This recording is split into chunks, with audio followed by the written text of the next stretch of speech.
The sky over Carver Ranch was still the color of a bruise when Pauline heard the words that would change everything. "Deal's off." Harlan Meeks said it with the particular satisfaction of a man who had planned this moment for weeks, maybe months.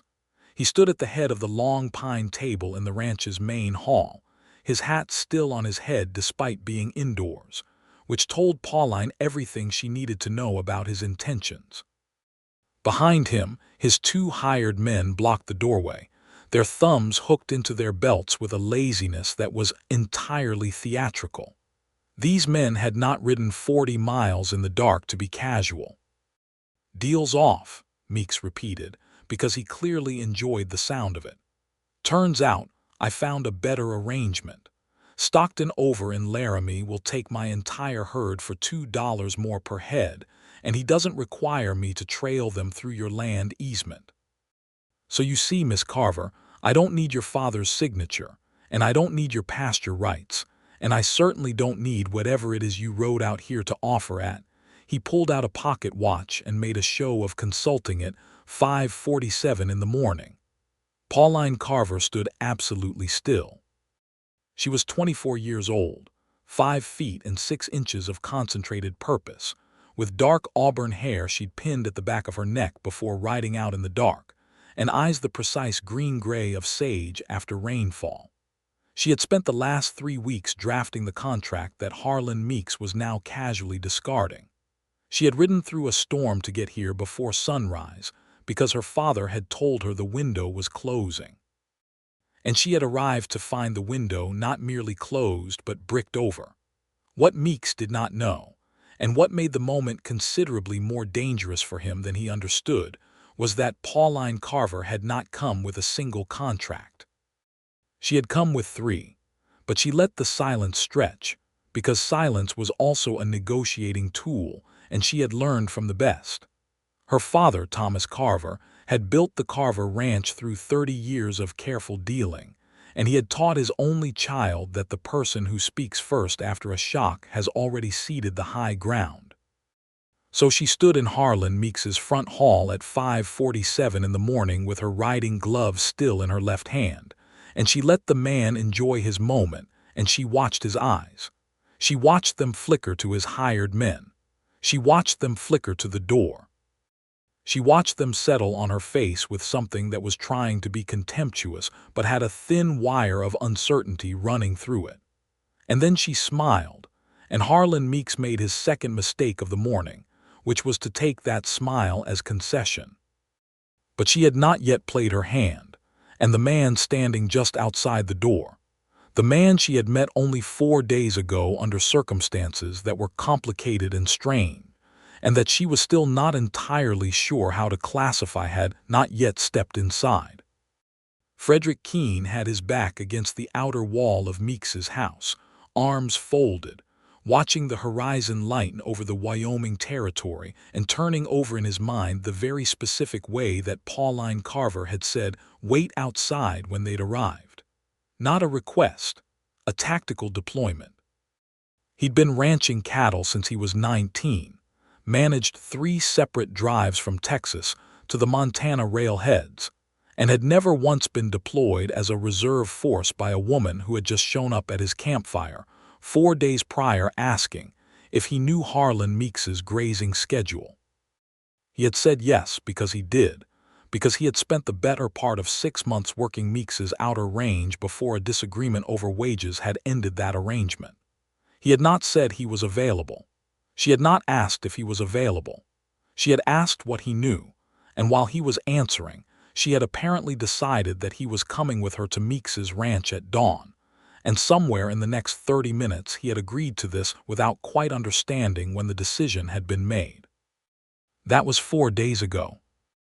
Now he stood outside in the gray cold of a Wyoming June morning and listened through the thin plank wall to the conversation inside, and when he heard Meeks say "deal's off," he felt a particular tension grip the back of his neck.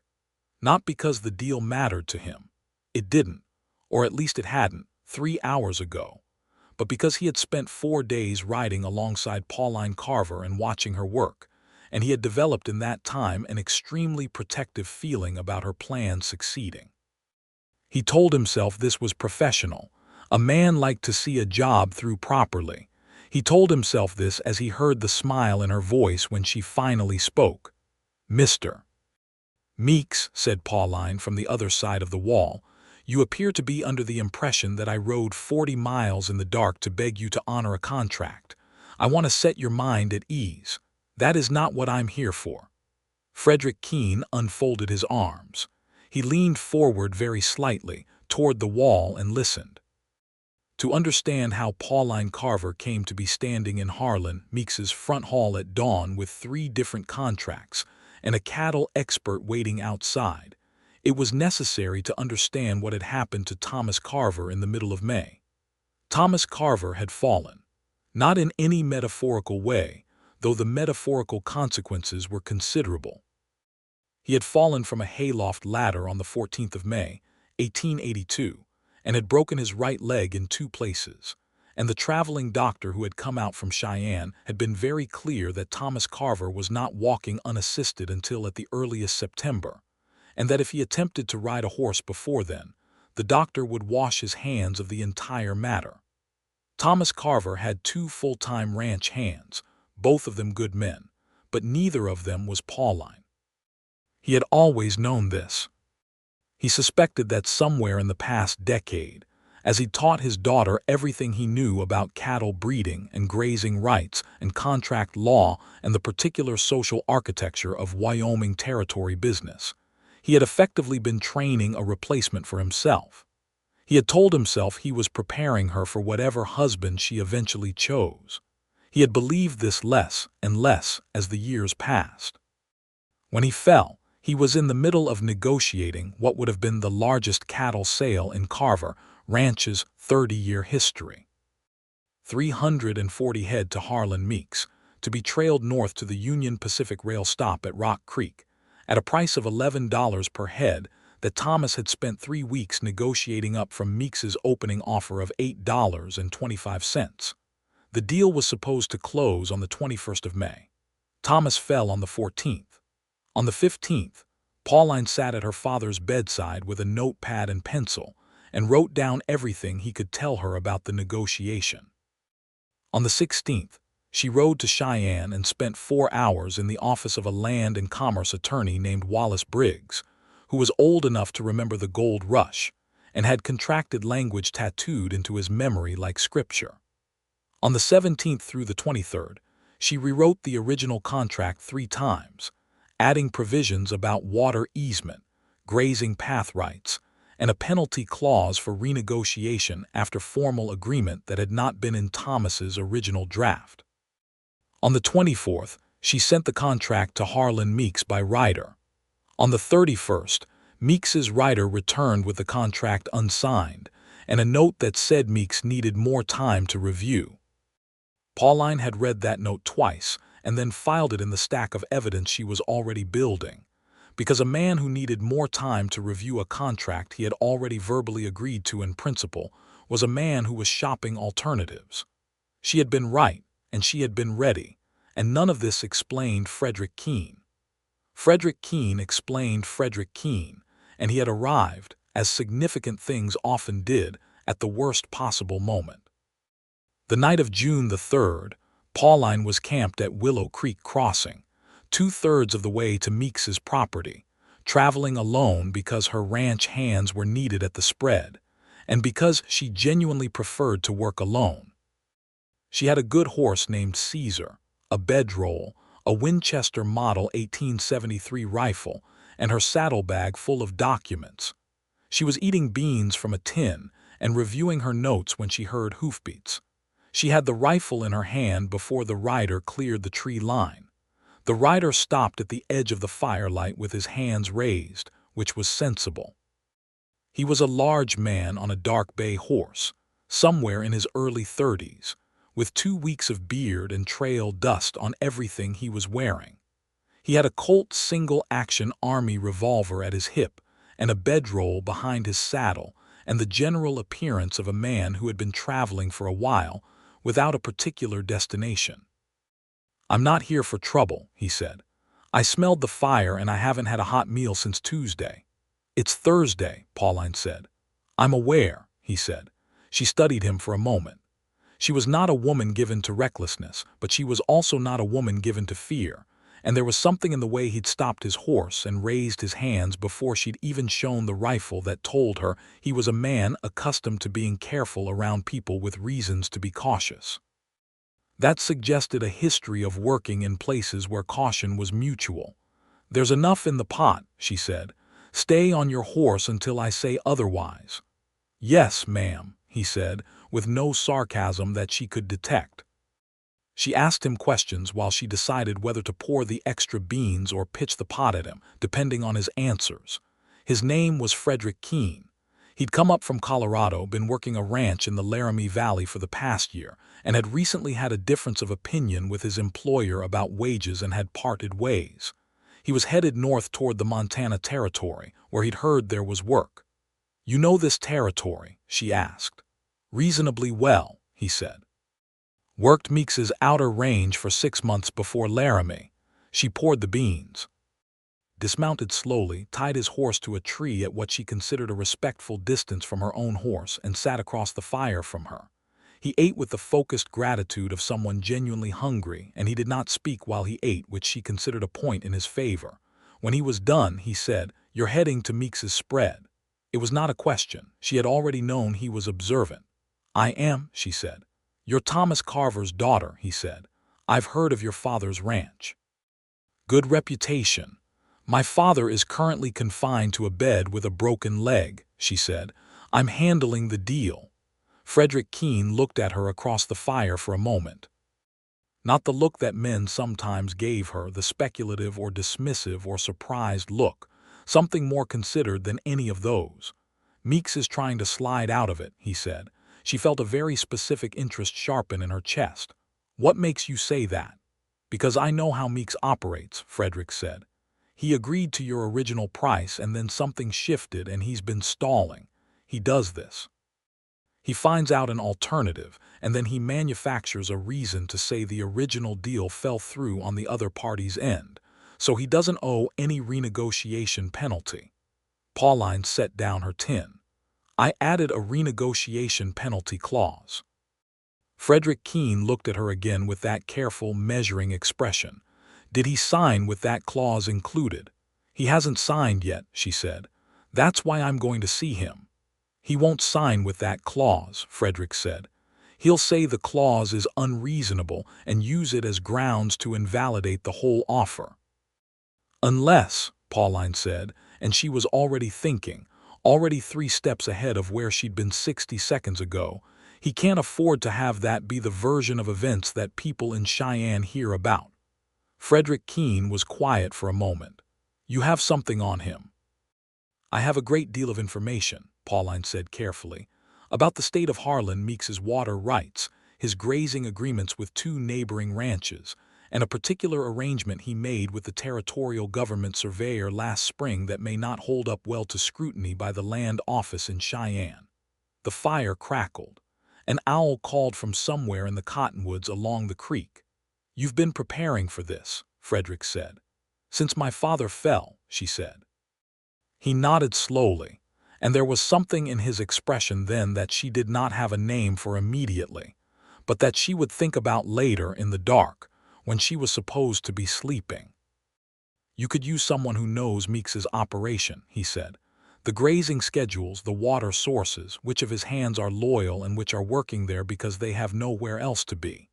"That is accurate," she said. "I'll ride with you," he said. "I'm not asking for pay. I have reasons of my own to see Harlan Meeks dealt with honestly." She studied him. "What reasons?" "He owes me 4 months of back wages," Frederick said. "He held them as a bond against equipment damage and then claimed damage that didn't happen." Pauline considered this. A man with a grievance was a motivated ally. A man with a personal stake in the outcome was also a man whose interests she needed to map carefully, because personal stakes had a way of complicating negotiations. "If you ride with me," she said, "you do what I say when I say it, without question and without improvisation. The moment we're in front of Meeks, you are supporting my strategy, not running your own." He did not hesitate. "Agreed." "Including waiting outside if I tell you to wait outside," she said. There was a brief pause. "Agreed," he said again, and this time there was a trace of something in it that might have been amusement. They rode out at first light, and in the 4 days that followed, Pauline Carver learned more about Frederick Keene than she had learned about most men in the full course of her acquaintance. He was observant in the way that genuinely intelligent people were observant, noticing not just the obvious things but the relationships between things. On the first morning out, he pointed out that a fence line along the eastern edge of the Meeks property had been moved, and he knew this because he had ridden that fence himself 18 months ago and remembered the particular arrangement of the terrain features relative to the posts. The fence had moved 12 feet south, which meant Meeks had quietly annexed a strip of land that was technically under a grazing agreement with the neighboring Slade Ranch. Pauline wrote this down. He was also, she discovered, a man who had educated himself aggressively. He had grown up in Missouri, the son of a blacksmith, and had taught himself to read properly at 14 from a Bible and a copy of Blackstone's commentaries on the laws of England that a traveling preacher had left behind at a way station. He had come west at 19 and spent the next decade working cattle, but he had never stopped reading, and his understanding of land contract law, while practical rather than formal, was more sophisticated than most men she had encountered in a business context. On the second day, she showed him her 3 contracts. The first was a straightforward revision of the original Thomas Carver Harlan Meeks agreement, with the renegotiation penalty clause included. This was the contract she expected Meeks to refuse. The second contract incorporated the water easement issue. Meeks's northern grazing land depended on water access that ran through a strip of territory held under a complicated arrangement with the territorial government. Pauline had documentation obtained through Wallace Briggs in Cheyenne suggesting that Meeks's arrangement with the government surveyor had improperly categorized that strip as public grazing land when it was technically under contested status. If that characterization was formalized and the water access disrupted, Meeks's northern herd value dropped by roughly 30%.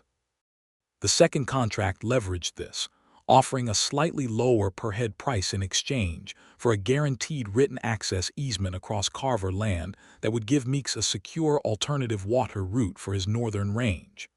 The third contract was the one Pauline thought of as the truth. The third contract addressed the surveyor arrangement directly, not as a threat, but as an offer. Pauline had connections at the Cheyenne Land Office through her father's decades of legitimate business. She could, in principle, facilitate a proper formalization of Meeks's water access claim through legitimate channels, something that would actually protect his land interests long-term better than the current under-the-table arrangement. In exchange for this facilitation, Meeks would honor the original cattle deal at the original price, plus a modest additional consideration for Carver easement rights, and he would formally acknowledge in writing the back wages owed to Frederick Keene. Frederick had stared at that third contract for a long time. "You added the wages clause," he said. "I negotiated several considerations into the package," she said without looking up from where she was adjusting the contract language. He was quiet for a moment. "You barely know me. I know what you told me, and I have found it to be consistent with what I've observed," she said. "That's a sufficient basis for a business arrangement." She kept her eyes on the page. She felt him looking at her with that expression she still didn't have a proper name for, and she focused very carefully on the words in front of her. That had been 2 days ago. Now she was inside and he was outside, and Harlan Meeks had just said deals off, and Pauline was smiling. "Mr. Meeks," she said, setting her riding gloves on the table in a deliberate, unhurried way, "you appear to be under the impression that I rode 40 miles in the dark to beg you to honor a contract. I want to set your mind at ease. That is not what I'm here for." Meeks's expression shifted. The satisfaction in it recalibrated to something more guarded. "I came," Pauline continued, reaching into her coat and withdrawing 3 folded documents, "to give you a choice. which is more than most people in your current situation would receive. My current situation, Meeks said, and there was an edge in it now. Yes. She laid the first document on the table and slid it across toward him. You may honor the original agreement, with the renegotiation penalty clause that I added for exactly the circumstances that have arisen this morning. This is contract number 1. Meeks looked at the document without touching it. Or, Pauline said, and she laid the second document beside the first, you may enter a new arrangement that includes a written water easement through Carver land for your northern range, at a slightly reduced per-head price, which will likely be worth more to you in the next 5 years than the $2 per head you think you're gaining by selling to Stockton in Laramie. Meeks was very still now. One of his hired men had straightened up, no longer relaxed. Or, Pauline said, and she laid the third document with the quiet precision of a woman who has placed a final card and knows its value. We have a very different conversation. One that involves the land office in Cheyenne and a federal land surveyor named Elias Dorman, who accepted a consideration of $240 from you in March of last year to classify 30 acres of contested territory as public grazing range, when those 30 acres are the source of the only reliable water access your northern herd depends on. Mr. Dorman, I should mention, is currently under separate review by the territorial government for 2 other similar arrangements, and is in a disposition to cooperate very fully with anyone who approaches him with documentation. The room was absolutely silent. Meeks stared at her. His face had gone through several distinct stages in the past 30 seconds, and it had arrived at something that was not quite anger and not quite fear, but contained elements of both. You're Thomas Carver's daughter, he said, as though this fact had only now acquired its full meaning. I am Thomas Carver's daughter, Pauline agreed, and I have been managing this negotiation since May 15th. I would suggest reading all 3 contracts before you speak again, because what you say next is going to determine which direction this morning goes, and I've already made my peace with all of them. The silence stretched for approximately 15 seconds. Then Harlan Meeks pulled the third contract toward him and began to read. Outside, Frederick Keene heard the shift in the silence. Not the sound of it, but the quality. The particular weight that a room takes on when something has fundamentally changed. He had been in enough negotiations, enough standoffs, enough moments where the balance tipped to recognize it. He exhaled slowly and looked at the sky, which had turned from bruised purple to a pale and luminous gold while he'd been standing there. It was going to be a clear day. He had not particularly appreciated this fact until this moment, when he became aware that he was very interested in what this day was going to look like. Inside, the negotiation took 47 minutes. Pauline had expected it to take longer, but Meeks was, at the core of his calculating nature, a businessman, and he could recognize when he had been outmaneuvered. He pushed back on 3 clauses of the third contract, and Pauline conceded on one of them, a minor adjustment to the payment timeline that cost Carver Ranch nothing of substance and held firm on the other 2. When Meeks tried to reintroduce the possibility of selling to Stockton, she let him finish his sentence, and then explained with precise arithmetic why the combination of lost easement value and the Cheyenne land office risk made Stockton's $2 premium a net loss over any period longer than 18 months. Meeks's expression through this explanation was that of a man who was recalculating something very basic about the world. When they finally got to the wages clause, Frederick Keene's 4 months of back pay, Meeks looked up from the document with something approaching anger again. Keene is here, he said. Mr. Keene has been enormously helpful in advising this negotiation, Pauline said, which was true, and which she had deliberately phrased to imply that his usefulness was historical rather than that he was standing directly outside. His claim is legitimate. He is a named party in the third contract. If you prefer, I can have him come in and we can discuss the specifics. There was a pause in which Meeks apparently decided that having Frederick Keene in the room would not improve his morning. "It's in the contract," he said, and pulled it back toward him. At 7:32 in the morning, Harlan Meeks signed the third contract. His two hired men witnessed it. Pauline signed her copy. She folded her version carefully, buttoned it into her inner coat pocket, and picked up her riding gloves from the table. "I'll have the paperwork to the land office in Cheyenne by the end of the week," she said. "Wallace Briggs will handle the formal process. You should hear back within a month." She walked out the front door into the golden Wyoming morning. Frederick was leaning against the porch post, hat pulled low against the rising sun, watching the horizon. He turned when the door opened. She handed him a folded document. He opened it. It was a copy of the wages clause bearing Meeks's signature and a bank draft for the full amount drawn on Meeks's account at the First National Bank of Cheyenne. Frederick Keene stared at the bank draft for a long moment. "He signed," he said. "He signed," she confirmed. He looked up at her, and whatever he had been expecting this morning, it had clearly not included standing on Harlan Meeks's porch at 7:32 in the morning holding a signed bank draft. Something moved through his face that she watched happen in real-time surprise, then something more complicated, then something that settled into a kind of warmth that was entirely different from his usual careful reserve. "Which contract?" he said. "The third one," she said. He looked at her for another moment. "The whole thing. Every clause," she said. He folded the bank draft very carefully, as though he was handling something that might not survive rough treatment, and he tucked it into his shirt pocket. He looked back at the horizon for a moment, and she had the distinct impression that he was managing an expression he hadn't planned to show. "Pauline Carver," he said, not quite to her and not quite to the morning. "Yes," she said. "Your father has any idea that you operate like this?" She considered the question. "He taught me," she said. "Most of it." Frederick Keene laughed. It was the first time she had heard him laugh in 4 days, and it was a real one, not the polite variant, and it did something entirely unexpected to the quality of the morning air around her. They rode back toward Carver Ranch in the same direction they'd come, and the day opened up around them with the particular generosity of a Wyoming June, the grassland rolling south toward the Laramie Range, the cottonwoods along the creek silver-green, the sky a high and cloudless blue that felt like a gift after the gray of the early hours. For the first hour, they rode mostly in comfortable silence, which was itself a kind of communication she had noticed about Frederick Keene.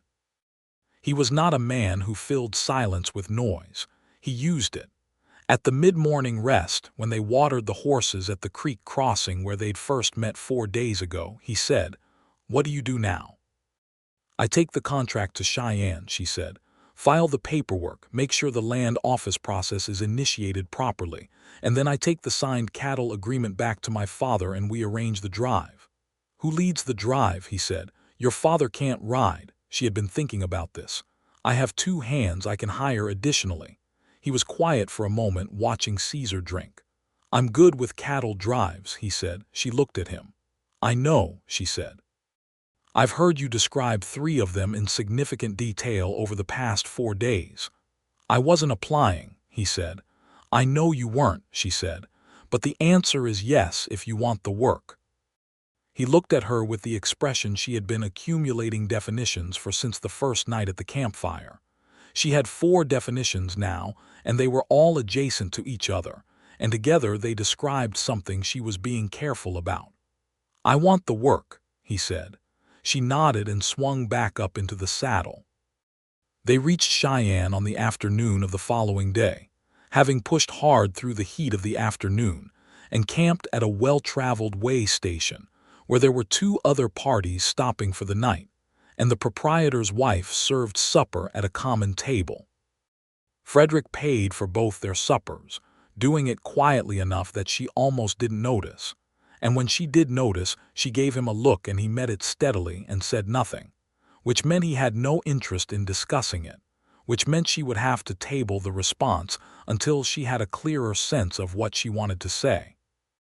Wallace Briggs received them in his office at 9 o'clock on the morning of the 7th, and spent 40 minutes reviewing the third contract with the meticulous attention of a man who had been reading contract language for 5 decades.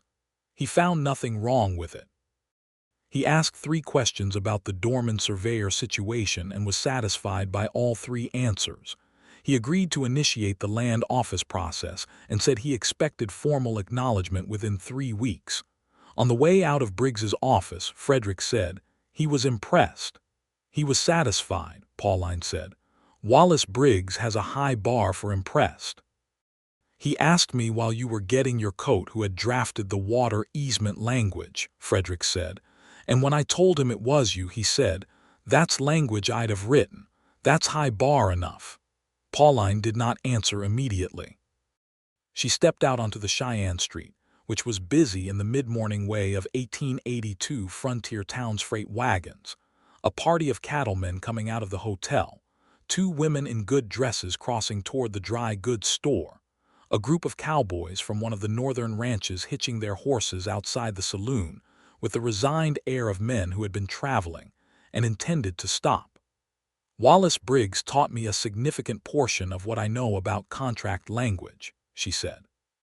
"He was my father's attorney for 15 years, and my father brought me along to every meeting from the time I was 12. "Your father is a remarkable man," Frederick said. "He is," she agreed. "He decided when I was born that I was going to be the son he didn't have, which in retrospect was both an unusual attitude and an enormous advantage." "Is that what you are?" Frederick said. "The son he didn't have?" She looked at him sideways. "No," she said. "I'm Pauline Carver." I figured that out somewhere around the age of 15, and by 17 I had concluded that what my father was actually producing was something better than a son, which was someone who had all the same knowledge and none of the assumptions that usually come with it. Frederick was quiet for a moment, and then he said, "Yes," as though she had said something he had already believed and was glad to hear confirmed. They stayed in Cheyenne that night at separate accommodations, Pauline at the hotel where her father had an account, Frederick at the boarding house on 2nd Street that he said was clean and cheap, 2 facts he clearly weighted equally. She sent a telegram to Carver Ranch informing her father that the deal was done and giving the broad terms. His reply came back in an hour and a half, which meant he had been waiting in the front room near the telegraph relay. The message said, "3 contracts. Knew it. Well done. Come home." She smiled at the telegram and folded it into her pocket. She did not sleep immediately that night. She lay in the clean hotel room in the dark and thought about the past week with the precise, cataloging attention that she brought to most things, and when she had cataloged it all, she arrived at the problem she had been circling for 3 days. Frederick Keene was going to come to Carver Ranch to lead the cattle drive. This was a practical arrangement. It was also an arrangement that extended their association by approximately 3 weeks, and she was finding that she was thinking about this with a warmth that was not, strictly speaking, practical. She had met men before. She had received 3 marriage proposals, all of which she had declined, 2 politely and 1 in a way that the proposer had subsequently described as surgical. The men who interested her had always been rare, and even the interesting ones had eventually arrived at the point where her knowledge or her competence made them uncomfortable in some way they couldn't or wouldn't examine. Frederick Keene had not arrived at that point. In 4 days of being outwitted, out-informed, and occasionally corrected, he had not shown a single sign of discomfort. He had shown interest, growing, specific, attentive interest. She turned over in the dark and looked at the ceiling and was honest with herself. She found him extremely interesting, and the interest was not merely professional, and she was going to have to manage this carefully. In the boarding house on 2nd Street, Frederick Keene was also not sleeping, and his thoughts had a similar general direction, though he was approaching the problem from a different angle. He was 31 years old. He had been traveling and working since he was 19. He had spent those 12 years in the company of cattle and other men who worked cattle, with occasional and not particularly memorable exceptions, and he had developed over this time a picture in his mind of the life he wanted that was somewhat vague, but included a place, a permanence, and a person. The person had been entirely unspecified until approximately 4 days ago. He thought about the moment she had laid the third contract on Meeks's table. He had been outside, but he had heard it through the wall, the final document landing on the pine table with a sound like a card placed by someone who knows the game is over, and the silence that followed, and then Meeks's voice, altered in some fundamental way. He thought about her face on the porch afterward, when she handed him the bank draft. The absolute steadiness of it. She had negotiated his wages back as a line item in her contract without making a performance of it, without drawing his attention to it as she was doing it, without apparently expecting particular gratitude for it. She had done it because it was right, and because it fit the structure of what she was building. He had been taken care of in very few ways by very few people in his adult life, and the efficiency and matter-of-factness with which she had done it hit him somewhere entirely unprepared. He told himself he was getting ahead of himself. He was riding to her father's ranch to work a cattle drive. He was an itinerant ranch hand with a boarding house room and a horse. She was Thomas Carver's daughter and the most formidable negotiator he had encountered in 12 years of frontier business. He told himself this for about 20 minutes, and then acknowledged that none of it was going to stop what was already happening, and eventually fell asleep. Thomas Carver was propped up in a chair on the ranch house porch when they rode in, because he had refused to wait in bed, and because the two ranch hands had learned in 30 years of working for him not to argue with Thomas Carver about certain things. He was a tall man, lean, with the white hair of a man who had once been as auburn-haired as his daughter, and the direct eyes of a man who had been reading people across negotiating tables for 3 decades. He looked at Pauline as she dismounted, and then he looked at Frederick Keene, and then he looked at Pauline again, and Pauline recognized the look with the particular resigned clarity of a daughter who knows her father's catalog of expressions. "Mr. Keene," Thomas said, "I've heard of you. You worked Meeks's reign." "Yes, sir," Frederick said, dismounting. "Had a disagreement over wages." "I did." "Pauline resolved it," Thomas said, which was not a question. "She did," Frederick said. Thomas nodded slowly. "You're staying for the drive?" "Yes, sir." Thomas looked at his daughter again. She looked back at him with an expression that said she knew exactly what he was thinking and he could set it aside, and he accepted this with the dignity of a man who had learned when to push and when to wait. "Come in," he said. "Martha's got dinner ready. You can tell me how she took him apart." Frederick spent the evening at the Carver Ranch table for the first time, and he spent it listening to Pauline explain the negotiation to her father with the systematic clarity of a mathematician presenting a proof. Thomas Carver asked precise questions and received precise answers and occasionally said things like, "The water easement, that's the Dorman angle. And you got Briggs to initiate the process directly," in a tone that said he was genuinely, admiringly impressed while trying to maintain the composure of a man who expects excellence. Frederick watched Thomas Carver's face as his daughter talked, and what he saw there was not the complicated mixture of pride and discomfort that men often showed when a woman exceeded expectations. It was pure pride, uncomplicated by anything, the pride of a man watching something he helped build operate exactly as intended. He liked Thomas Carver very much. After dinner, Thomas played the father long enough to ask Frederick in a seemingly casual way about his family, his history, his views on property management, and his intentions, without ever being explicit about any of these things. Frederick answered everything honestly, because dishonesty with Thomas Carver seemed like a project that would end badly, and because he found that his answers were decent ones. He had grown up poor but honest. He had worked hard for 12 years. He had no attachments, no debts except the ordinary kind, no secrets he was ashamed of. Thomas apparently found these answers adequate, because after about 40 minutes of this, he called for Martha to bring the good whiskey, and the conversation shifted to cattle. 2 weeks passed in a rhythm that Pauline had not expected and would not have been able to predict. Frederick Keene worked. He worked with the kind of focused, creative competence that she recognized because she saw it in herself. The ability to look at a system and understand not just how it was functioning, but how it could be improved.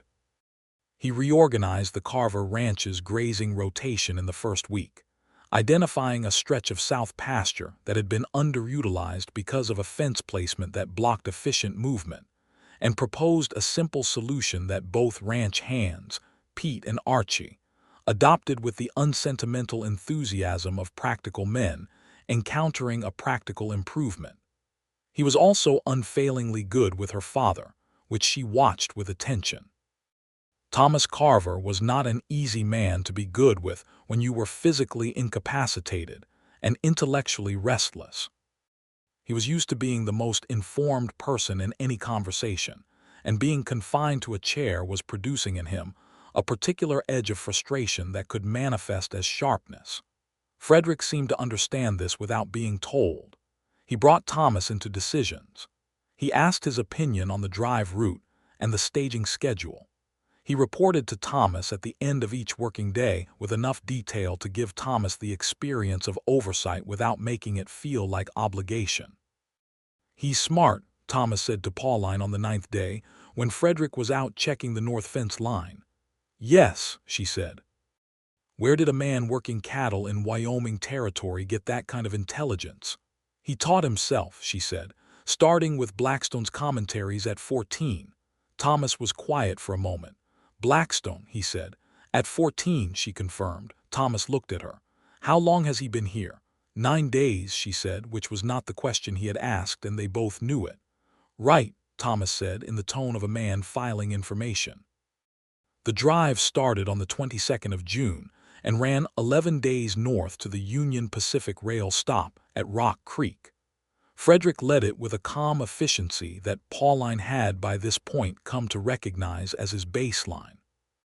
There were 170 head in the first drive. They were splitting the Meeks deal across 2 drives for logistical reasons, and they moved through the Wyoming grassland in the long summer light, trailing north along a route that Frederick adjusted twice based on water availability, and once based on a rumor of rough weather coming from the northwest.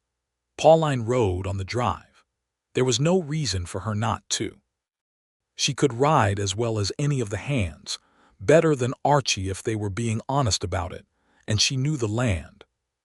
Frederick assigned her the right flank without discussion, which meant he had assessed her capability and placed her where she'd be most useful rather than where she'd be most comfortable, and she appreciated this without mentioning it. On the 4th night out, they camped at a wide bend in the creek with good grass and a clear sky, and after the hands had eaten and settled and the cattle were quiet, Frederick came and sat near the fire where she was writing in her journal, which she did every night, a habit from girlhood, and he said without preamble, "Can I ask you something?" "Yes," she said without putting down the journal. "You had all of this planned before you ever met me," he said. 3 contracts, the Dorman angle, the Briggs connection, all of it. "Yes," she said. "So why did you let me come?" She looked up from the journal. He was watching her across the fire with the expression she had been cataloging for 2 weeks, and she had enough definitions now to know what it was. She had been knowing for several days, actually. She had been doing the thing she did with most difficult negotiations, which was to understand the full landscape of the situation before committing to a position. She looked at him for a moment and decided to be exact. "Because I'd been doing everything alone for 3 weeks," she said, "and then you were there and you were useful and you were honest, and somewhere in the first 2 hours I realized I liked having someone to talk to. And then I liked it more than was strictly practical, and by the time I noticed, I had already made it part of the plan." Frederick Keene was very still for a moment. "Is that the first time you've said that to someone?" he said. "The first time I've had occasion to," she said. The fire crackled and a nightjar called from somewhere in the dark, and the cattle were quiet and the stars were enormous above the Wyoming territory, and he was looking at her with something that she had no interest in cataloging because she already knew exactly what it was. He said, "I've been trying to be careful." "About what?" she said. "About not," he paused, searching for the exact word with the thoroughness of a man who took words seriously. About not assuming that the fact that I've been more interested in the next 5 minutes than I can remember being in the previous 12 years is necessarily a conclusion, rather than just a condition. A condition, she repeated. Something that exists in the current circumstances, he said, that might not survive different ones. She considered this. It was a careful distinction. It was the distinction of a man who had thought about this seriously rather than merely feeling it and calling it definitive. I've thought about that too, she said. I've been thinking about whether what I feel in your company is about you specifically or about the circumstances, the deal, the urgency, the novelty of someone who doesn't treat my knowledge as a problem. And, he said, I think it's about you, she said, specifically, but I would want more time to be confident in that. He nodded. The fire shifted and the light changed across his face, and she watched something in him settle, the same way a door settles into a true frame. More time, he said. Yes, she said. I'm not going anywhere, he said. She looked at him, and for the first time in the whole of their association, she let him see on her face what she had been keeping carefully arranged. Not everything, that would come later in appropriate amounts, but enough. The warmth of it, the specific and deepening warmth. He held her gaze and did not look away, and the fire burned down between them, and the cattle were quiet, and she picked up her journal and wrote 3 words that she did not show him, and they were the most honest 3 words she had written in months. The rest of the drive was different. Not in any observable way. They were still professional, still working, still maintaining the functional clarity that the drive required, but different in the way that a room is different when a window is opened in it, even if everything else stays exactly where it was. He found small opportunities. When she came back from a difficult stretch of the right flank with a horse that had twisted funny on the uneven ground and was favoring its left foreleg, he was there in 30 seconds, assessing the leg with quiet expertise, and he kept his hands on the horse and his eyes on the leg, but his shoulder was close enough to hers that she was acutely aware of the warmth of him. And when he said, "He's fine, it's a stone bruise, walk him for an hour," he said it in the low voice he used when it was just the two of them, not the drive voice. She found opportunities too. When Archie came back on the 7th day reporting that a section of the herd had drifted and he couldn't find 12 head, she and Frederick rode out together to track them. And they were an hour from the main group in the grassland when she cut sign that Archie had missed a narrow draw to the northeast. Grass pressed and disturbed in a way that said cattle had pushed through, and Frederick pulled his horse up and watched her read the ground with an attention that was different from the professional kind. "You track," he said. "My father started taking me hunting at 7, she said, scanning the draw. "They went through here." She urged Caesar forward. "The tracking," he said, following. "I didn't know." She glanced back. His expression had the quality of a man who has added a significant piece to a picture he thought he already understood. "You're going to say something," she said. "I've spent 12 years around people who read terrain," he said. "I'm not bad at it myself. You're the best I've ever seen." She looked at him. He meant it. There was no performance in it, no flattery of the kind designed to produce a particular response. He was simply reporting an observation with the honesty she had come to expect from him. "Good," she said, and turned Caesar into the draw. They found the 12 head 20 minutes later, corralled by a natural break in the terrain, not distressed, simply confused. They drove them back to the main group without incident, and when they rejoined the drive and Archie asked how they'd found them, Frederick said Miss Carver read the sign from a quarter-mile out, in a tone that made Archie look at him, and then at her, and then back at him with a comprehension that was neither subtle nor required. They reached the rail stop at Rock Creek on the 2nd of July. The delivery was clean, the count exact, the payment rendered by the Union Pacific buyer in a cash draft that Pauline signed for and transferred to Thomas Carver's Cheyenne account that same afternoon. Harlan Meeks's end of the deal was thus complete, the cattle delivered, the payment processed, the contract honored. They rode south for home.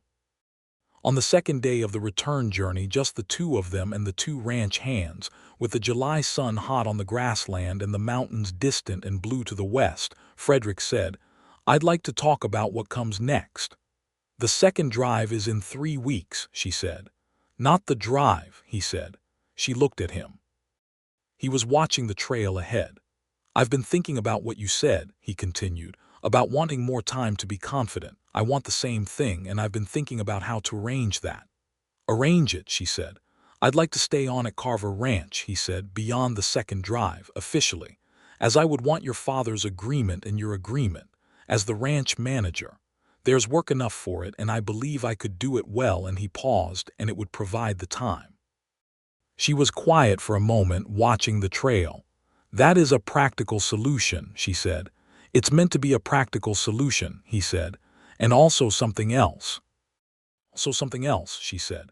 "Yes," he said. "You'd need to talk to my father," she said. "I plan to," he said. "Tonight if we make good time." She looked at him.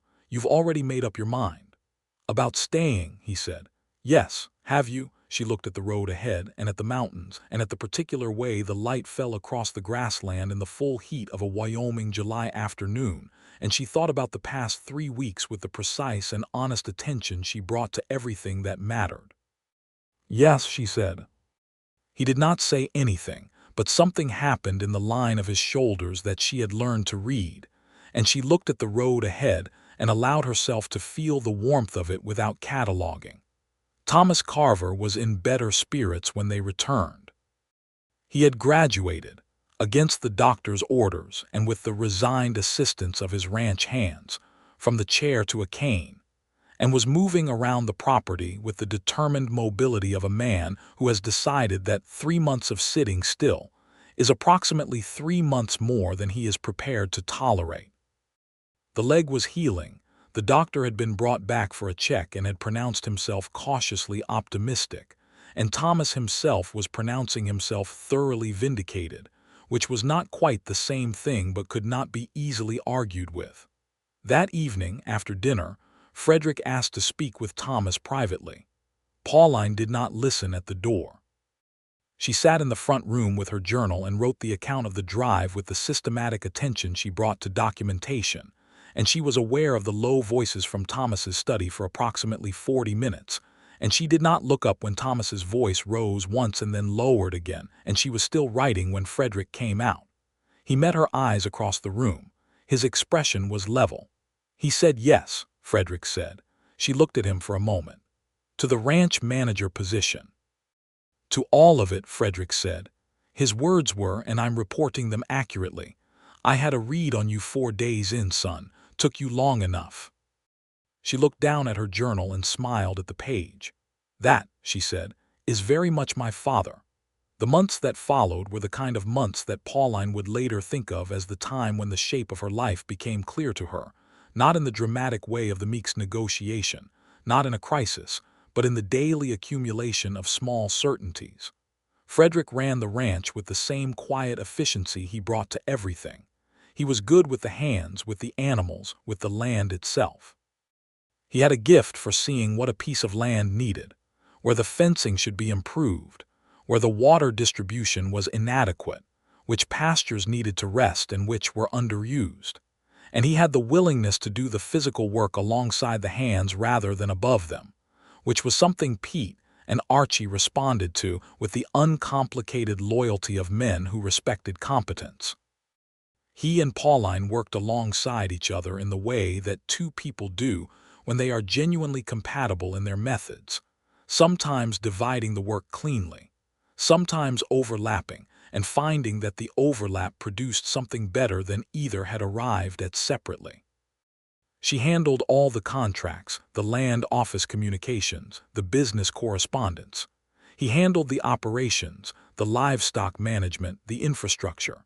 In the places where these domains touched, they talked it through at the long table in the evenings, often long after Thomas had gone to bed. These evenings were what Pauline loved best. Not because of any particular drama in them. They were mostly practical, mostly about the ranch, but because Frederick talked to her the way that very few people had ever talked to her, as though her intelligence was not a complication to be managed but the most interesting thing in the room. He pushed back when he disagreed. He asked questions that showed he had been thinking about something she'd said days ago. He was honest about the limits of his knowledge and curious about hers. He read the books she recommended with a thoroughness that slightly surprised her, and then brought back specific observations that demonstrated he had actually thought about them rather than simply read them. She told him things over these evenings that she had never told anyone else. About the loneliness of being the most capable person in most rooms in a territory that was not sure what to do with that. About the specific frustration of watching men, half as informed, receive twice the respect in business dealings. About the years of deliberately making herself smaller in certain contexts so that the people she was negotiating with would underestimate her, until the moment when underestimation became their problem rather than hers. He listened to all of this with the focused attention of a man who is collecting something, adding it to a store of understanding. One evening in September, when the aspen had turned gold on the mountain slopes and the air was sharp enough at night to require a fire, he said, "I want to ask you something." "Yes," she said. She had been expecting this, in the way she expected most things, not with certainty about the form it would take, but with a general sense of direction. "I want to ask you to marry me," he said. "And I want to ask it properly, which means telling you what I'm asking first before I ask, so you have the full picture." She looked at him. He had turned from the fire to face her, and his expression was the most unguarded she had ever seen it, the careful reserve entirely absent, something very clear and very serious in its place. "I'm asking you to marry me because I love you," he said, specifically. "Not in general terms, not because I've reached an age and a situation where marriage seems appropriate, but because of who you are, the particular, specific way your mind works, the particular way you see things, the way you came onto that ranch porch at dawn after destroying a man's entire strategic position, and handed me a bank draft without making a moment of it.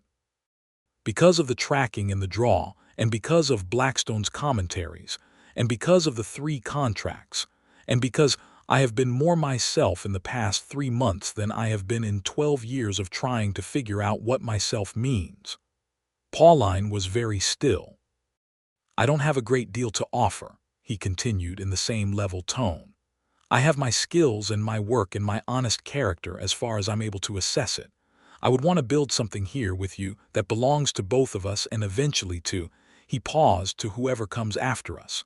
But if you are not ready for that, or if what you want is something different, I would rather know that now and adjust accordingly than let the conversation remain unspoken." She looked at him for a long moment. She had, as was her nature, been thinking about this. She had been thinking about it since the campfire on the 4th night of the first drive. She had been preparing her answer without knowing when he would ask. "Frederick," she said, "I have said no to 3 proposals. In 2 of those cases, the man in question had known me for less than 3 months, and the proposal was based on an assessment of what I could contribute to his situation, not on any real understanding of who I was. In the 3rd case, the man in question had known me for 2 years, and the proposal was based on exactly that understanding, but somewhere in his honest picture of me, the honest picture made him uncomfortable in a way he couldn't resolve." Frederick held her gaze and said nothing. "You have known me for 3 months," she said. "And you have not been comfortable with me. You've been interested in me, which is different and better and more honest." She paused.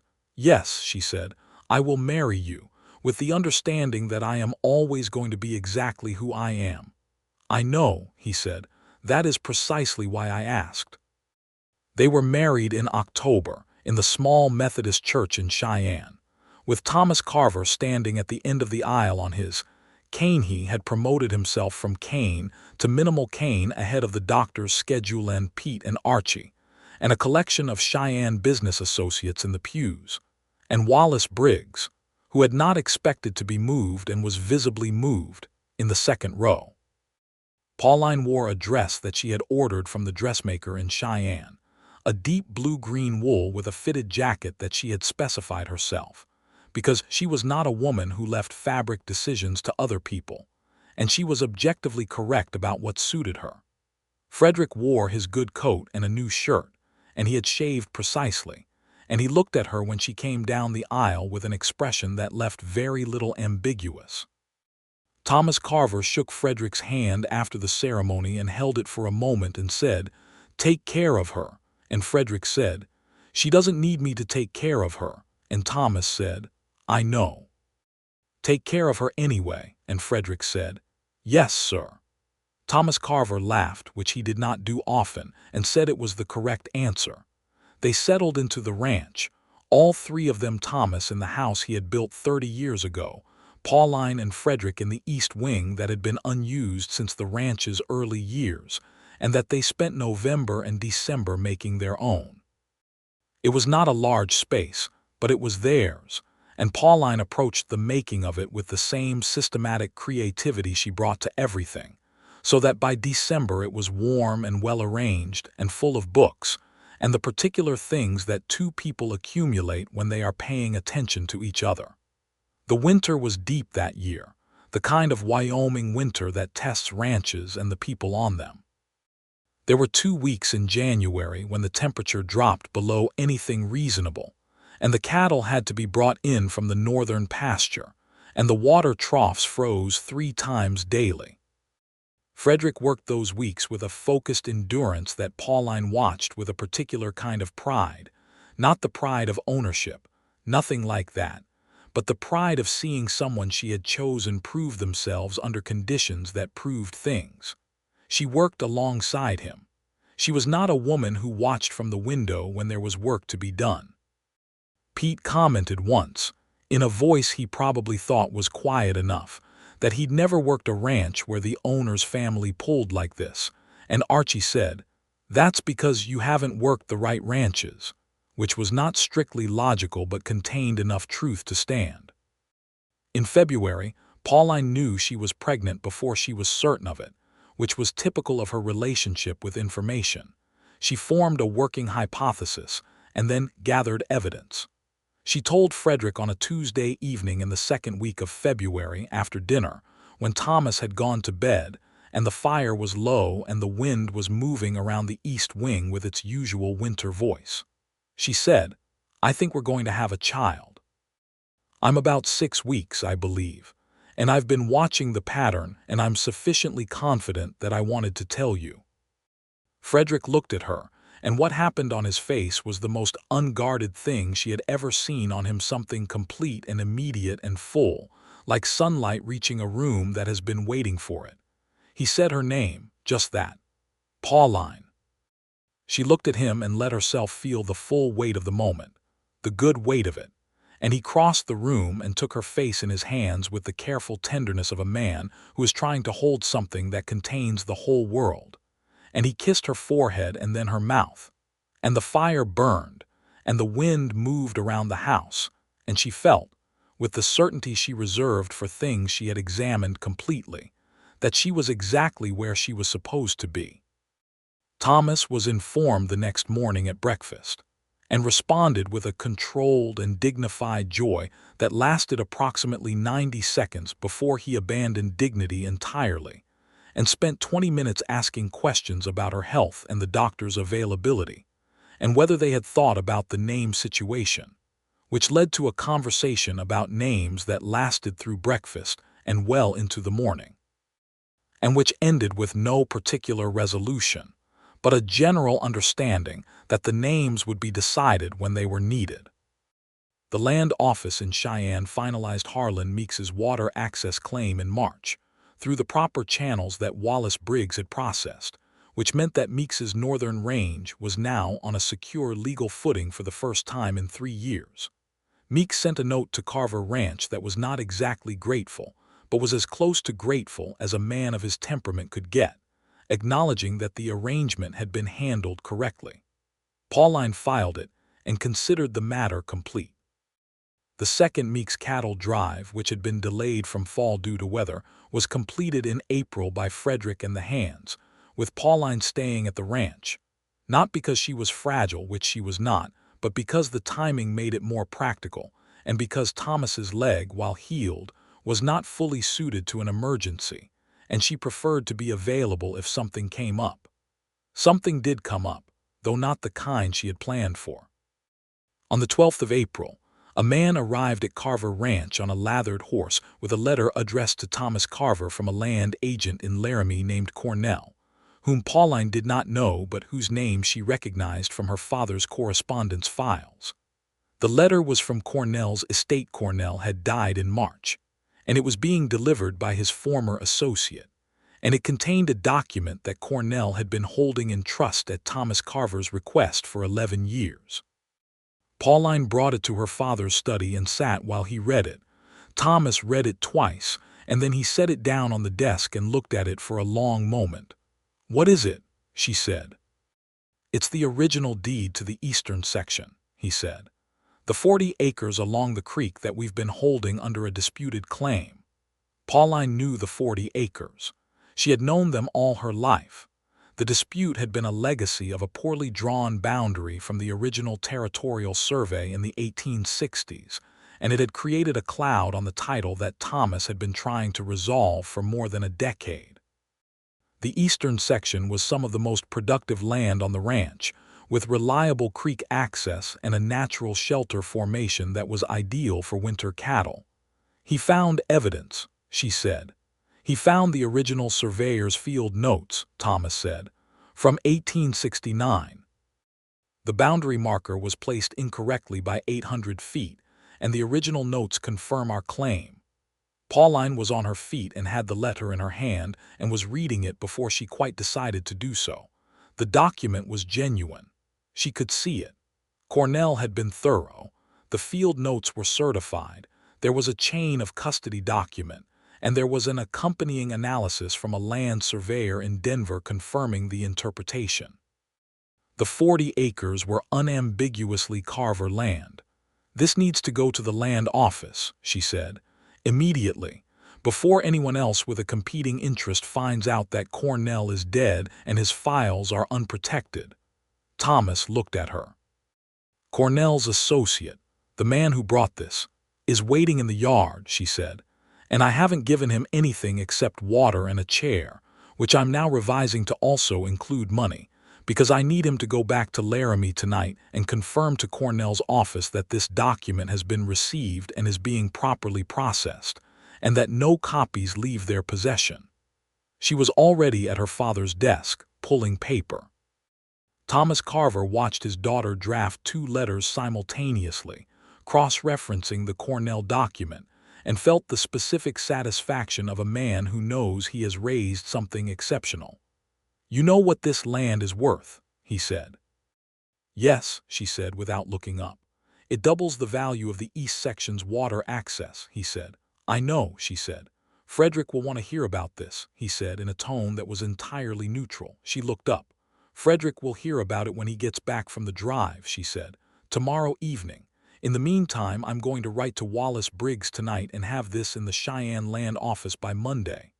Thomas said nothing, but he was smiling when she looked back down at the letters. Frederick came back from the drive on the evening of the 13th, trail dusty and tired in the good way of a man who has done hard work successfully, and Pauline told him about the Cornell document over supper with the systematic clarity she brought to all important information. He listened without interrupting, and when she was done, he said, "You've already filed it." "Briggs has the originals," she said. "He confirmed receipt this morning." Frederick looked at her across the table for a moment. "4 days," he said. "I was gone 4 days. The timing was fortunate," she said. "If Cornell's associate had arrived while you were here, you'd have wanted to ride to Cheyenne yourself, which would have taken 2 more days." He looked at her for another moment. She had seen this particular expression many times by now. It still did the same thing to her. "I love you," he said. It was a statement of fact, delivered with the precision he brought to all true things. "I know," she said. "I love you too." He reached across the table and took her hand, and she let him. And Thomas, who was sitting at the far end of the table and had heard all of this, made a sound that might have been clearing his throat or might have been something else entirely, and went back to his dinner with the dignity of a patriarch who knows when to look at his plate. The land office confirmed the eastern section claim in June, 6 weeks before the baby was due. The 40 acres passed formally and irrevocably into the Carver Ranch title, and Wallace Briggs sent a letter that said, "Clean title. Congratulations," which from Wallace Briggs was the equivalent of a celebration.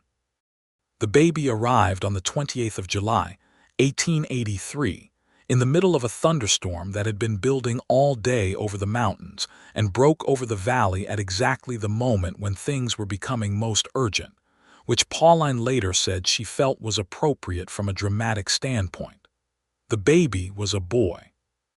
They named him Thomas Frederick, which satisfied both the grandfather and the father, and which Pauline had suggested because she felt it was fair and correct, and also because the name had a solid, substantial sound to it that she liked.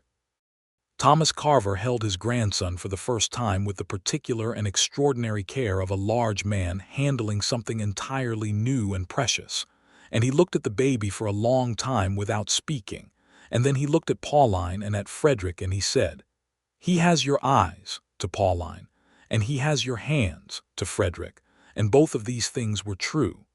The year after Thomas Frederick's birth was full in the way that ranch years were full work and seasons, and the particular demands of a growing operation, but full also in the specific way that life is full when it is being well lived, when the people in it are genuinely engaged with each other and with what they are building. The ranch expanded. The eastern section, clear of its tidal cloud, was properly developed for the first time, fenced, watered, integrated into the rotation. Frederick designed the expansion with his usual methodical intelligence, and Pauline handled the business side of it, the contracts with the fence builders, the water rights documentation, the assessment filings. They worked at the same table in the evenings, and Thomas Frederick slept in the other room with a dedicated capacity for sleep that both parents were grateful for. Pauline began writing, in the evenings that remained after the ranch work and the correspondence and the baby, a guide to land contract law as it applied to the Wyoming territory. Not a formal legal text, but a practical document aimed at ranching families who lacked access to attorneys like Wallace Briggs, and were therefore at the mercy of the kind of arrangements that Harlan Meeks had tried to run. She was not sure at first what she intended to do with it, and then one afternoon she sent a draft to Wallace Briggs with a letter asking his opinion, and he replied 2 weeks later with 7 pages of comments, and a note at the end that said he knew an editor in Denver who published practical guides for Western settlers. She published it in the spring of 1885 under her name, Pauline née Carver. The guide was 96 pages, sold for 50 cents, and in the first year went through 3 printings. She sent a copy to Harlan Meeks without a note because she felt the gesture spoke adequately for itself. Thomas Carver Sr. read the guide in a single evening, and his comment was, "I taught you some of this." Pauline said, "You taught me most of it." Thomas said, "The water easement section is entirely yours." She said, "Yes, it is." He nodded and said nothing else, which was his way of saying what he meant. In the spring of 1885, when young Thomas Frederick was nearly 2 years old and had developed an emphatic will and a fascination with the ranch horses that Frederick was encouraging, and Pauline was managing carefully, Pauline found herself pregnant again. She told Frederick on the porch in the evening, watching the sun set behind the Laramie Mountains, "Are you calculating the timing?" He said, "I have already calculated the timing," she said. "November." He was quiet for a moment looking at the mountains. Then he said, "I would like a daughter." "You have opinions about it," she said. "I have a preference," he said. "Not the same as an opinion." She looked at him sideways. "Why a daughter?" He was quiet for a moment. "Because I'd like to see you again," he said. "Starting from the beginning, I think it would be remarkable." She looked at him. The sun was very low and very gold, and the mountains were dark against it, and Frederick Keene had been surprising her for 3 years, and she had concluded that this was one of the things she most loved about him, Not that he surprised her with unpredictability, but that he surprised her with depth. The way that a landscape you think you know keeps revealing features you hadn't seen before. "A daughter," she said. "If possible," he said. She looked back at the mountains. "I'll see what I can do," she said. In November of 1885, they had a daughter. They named her Clara Pauline, which was Frederick's suggestion, because he wanted her first name to be new and her second name to be clear about whose daughter she was. Thomas Carver Sr., by this point fully mobile and insufferably proud of the fact, held Clara Pauline with the same extraordinary care he had held Thomas Frederick, and his expression was the expression of a man who has received more than he planned for and is not inclined to be composed about it. Frederick held his daughter on the first evening in the chair by the east wing fire, while Pauline rested and young Thomas Frederick, supervised by Pete, made the kind of noise outside that a 2-year-old makes when the household is in a state of excitement. Frederick held Clara and was very still for a long time, and when Pauline woke from her rest and looked across the room at him, his face was the most open she had ever seen it. "She's perfect," he said. "She is," Pauline said. "She looks like you," he said. "She looks like a baby," Pauline said. "She looks like you," he said again, with the absolute certainty of a man who has seen something clearly. Pauline looked at her daughter in her husband's arms and felt the fullness of it, the specific and specific fullness of a life that had arrived at exactly this point through exactly those roads. The broken leg and the falling apart of the deal at dawn and the campfire at Willow Creek, and 3 contracts laid on a pine table, and a 4th night on the drive, and a proposal in a September evening, and all the working mornings and the evening conversations, and the book about contract law and the 40 acres and young Thomas, and now this small and particular person.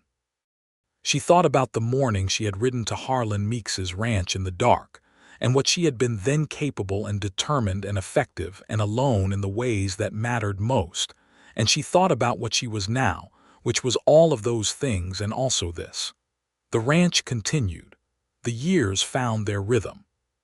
Thomas Frederick grew into a serious, curious child who had his mother's precision and his father's patience, and who by the age of 5 was accompanying his grandfather on what Thomas Sr. called inspection tour of the property, and what Pauline called 2 old men in quotations for the 5-year-old telling each other what they notice about the cattle. Clara Pauline grew into exactly what Frederick had hoped for, fierce, bright, with her mother's green-gray eyes and an early facility for reading that made Pauline irrationally proud, and which Frederick said was entirely predictable given the available evidence. Thomas Carver Sr.'s health held through the middle of the decade. He worked less and observed more, which was the natural adjustment of a man transitioning from building to watching something he built sustain itself. He spent time on the porch in the afternoons reading, and he and Frederick played chess in the evenings, with a running rivalry that had been going for years without either of them establishing permanent advantage. He was content, which was not a word that had applied to Thomas Carver for much of his life, and he was honest enough about it to say so. One evening in the autumn of 1887, Thomas said to Pauline, in the kitchen while she was working on the next edition of the Land Guide, she was updating it for changes in territorial law, "You know I had a plan for this ranch." "I know," she said. "The plan did not include any of this," he said, indicating the general shape of the world around them with a gesture. "No," she said. "It included a son-in-law," he said, "who would be competent and solid and probably someone from Cheyenne, and it included you managing the domestic situation and advising the business from a comfortable angle." "That sounds like a terrible plan," she said. "It was a reasonable plan for 1870, he said. "By 1882 it was already obsolete. You'd outgrown it entirely." She looked at him. "What I got," Thomas said, "is better than anything I planned. Frederick is better than anything I could have specifically arranged. And you," he paused, "you turned out to be exactly what you were always going to be, and I've spent the last 5 years being grateful that I had the sense to teach you everything I knew instead of teaching you to stay inside the boundaries of what people expected." Pauline looked at her father for a long moment. "Papa," she said. "Don't make a thing of it," he said, which meant he already had. She went back to her guide, and Thomas went back to whatever he was reading, and the kitchen was quiet and warm and the fire was good. In the summer of 1888, Wallace Briggs died peacefully in his Cheyenne office in the middle of a Tuesday afternoon, apparently while reviewing a document, which was, as Pauline said at the small service, exactly what he would have wanted. He left the Carver Keene account in the hands of a young attorney named Samuel Ashe, who had trained under Briggs and who had read Pauline's land guide twice. When Ashe met with Pauline to introduce himself, he spent 40 minutes asking her questions about the water easement section, and she spent 40 minutes answering them. And at the end of the meeting she said, "You understand what Briggs understood, which is that the law in the territories is only as good as the people who insist on it being followed correctly." And Ashe said he had been told she would say something like that, and she asked by whom, and he said Briggs had told him, approximately a month before he died, that his most important client wasn't Thomas Carver, it was his daughter, and she was going to keep doing the most interesting legal work in Wyoming for the next 30 years. And he should pay attention. She did not tell Frederick this for 3 days, and when she did, he said, he was right, with the comfortable certainty of a man who has known this for 6 years, and went back to the fence diagram he was working on. The years settled into fullness. The third child, another boy, named James, arrived in 1890, and James turned out to have Frederick's patience and Pauline's intensity about specific interests, which in James's case turned out to be horses, and specifically the breeding and training of working horses, which he began pursuing with organized seriousness at the age of 6, in a way that made both parents simultaneously delighted and slightly alarmed. Carver Ranch, which became formally Carver Keene Ranch in 1891 when they registered the updated brand, was by the late 1880s one of the most productive operations in southern Wyoming.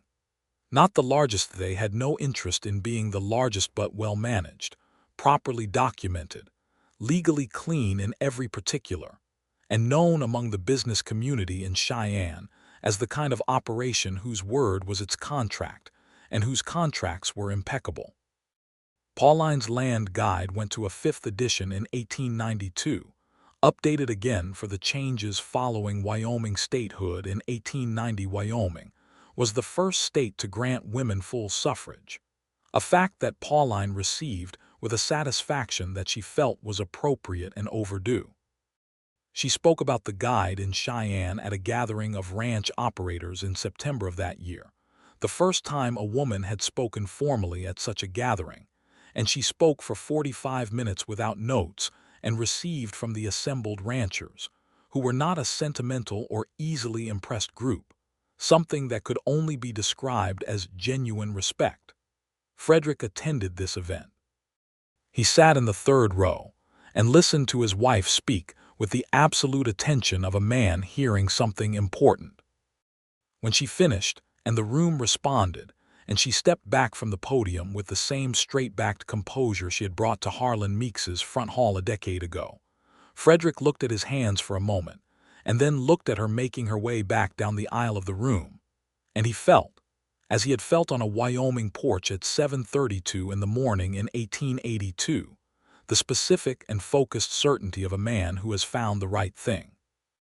Thomas Carver Sr. passed in the winter of 1893, peacefully, and in his own bed at 67. He had lived his final decade exactly as he would have chosen on the land he had built, surrounded by the family that had exceeded everything he'd imagined, in full possession of his mind, and most of his mobility and all of his opinions. The ranch hands carried him to the church in Cheyenne, and the church was full with people from across the territory who had known Thomas Carver in the 30 years he had been building something in this land, and the service was long because many people had things to say.